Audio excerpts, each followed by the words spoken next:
Jefferson, Texas was founded by two men by the names of Alan Urquhart and Daniel Alley. Both of these men sought out to build this little town with their own visions in mind. Little did they know their town would become one of the most historic places in all of East Texas.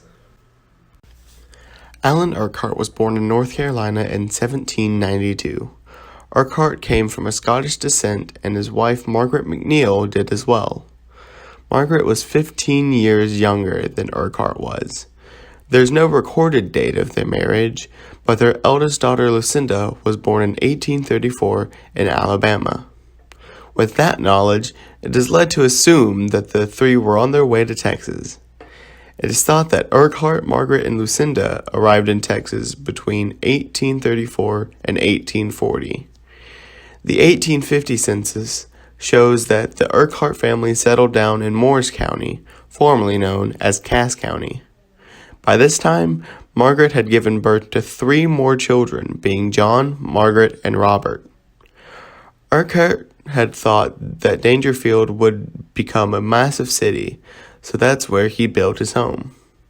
Urquhart owned 640 acres of survey land in both Morris and Marion County, totaling a whopping 1,280 acres.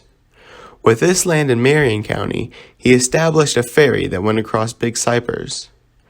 When Urquhart had heard about a group of people failing to set up a town at Smith's Landing, he offered them to set up near his ferry, which soon became present-day Jefferson. Soon, Daniel Alley would come into the picture, and together they would establish Jefferson into what it is today. In 1866, Urquhart built his home in Jefferson and passed away the same year. To this day, the Arcard house can be found in the residential part of town.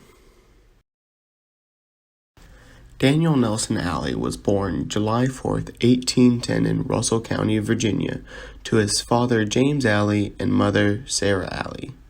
He took his first and middle name from his grandfather Daniel Nelson, who served in the Revolutionary War. Alley married Lucy Ann Owens on an unknown date. Alley had always moved around the southern United States. However, he still wanted to find fresh, unsettled land.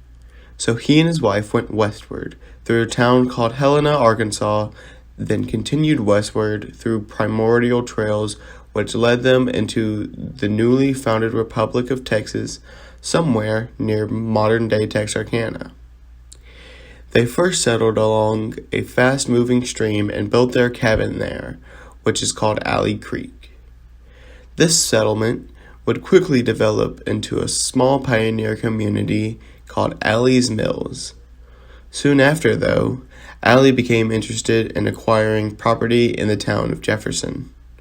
By this point, Jefferson was well established and Alley knew the town had potential. Soon after, he acquired several hundred acres of land and moved to Jefferson to build new homes and start a real estate business. Daniel Nelson Alley had 8 children and lived in Jefferson until his death in 1868 and was buried in Oakwood Cemetery in Jefferson, Texas. Alan Arcard owned a 640-acre plot of land in Marion County and had set up a ferry system that went across the river near his land. Daniel Alley owned 586 acres of land adjacent to Urquhart's land. They both decided together that they were going to build a town. What was not agreed upon, however, was how the roads would align. Urquhart wanted the roads to run perpendicular to the water, while Alley wanted the roads to follow the points on a compass. They bickered back and forth about the issue and ended up just going with what they thought was best and connected the two in the middle. This made for a very awkward V-shaped design and explains why Jefferson looks the way it does on a map. Urquhart and Alley decided to name the town after Thomas Jefferson, and Jefferson was about to start getting a whole lot of business. The first steamboat arrived in town around late 1843 or early 1844.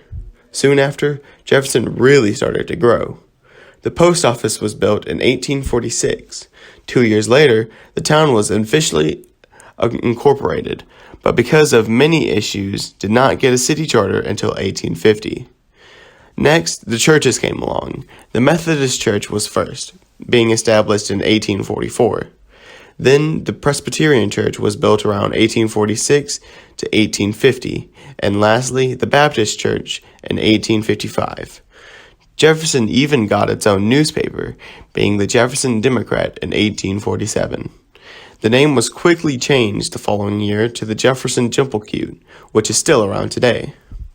After this quick rise in township, Jefferson became well known as the leading commercial and distribution center in all of Northeast Texas. It is thought that the people of Jefferson shunned the idea of railways, but that is not the case. They had just begun building a railway that had connected Marshall to Shreveport through Jefferson, but then the Civil War came about. The war did not really affect the town, as it was able to make a quick recovery after the fact. After the war, the town continued to grow and became one of the biggest towns in Texas at the time. Jefferson's peak was in 1872 and was quickly followed by its rapid downfall. In late 1873, the last of the Red River raft was blown apart, leaving Jefferson high and dry. Without the steamboats being unable to travel to Jefferson, the town had a massive decline in popularity.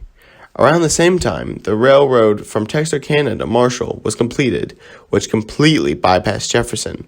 With both of these factors in play, Jefferson saw its golden age leave just as fast as it came.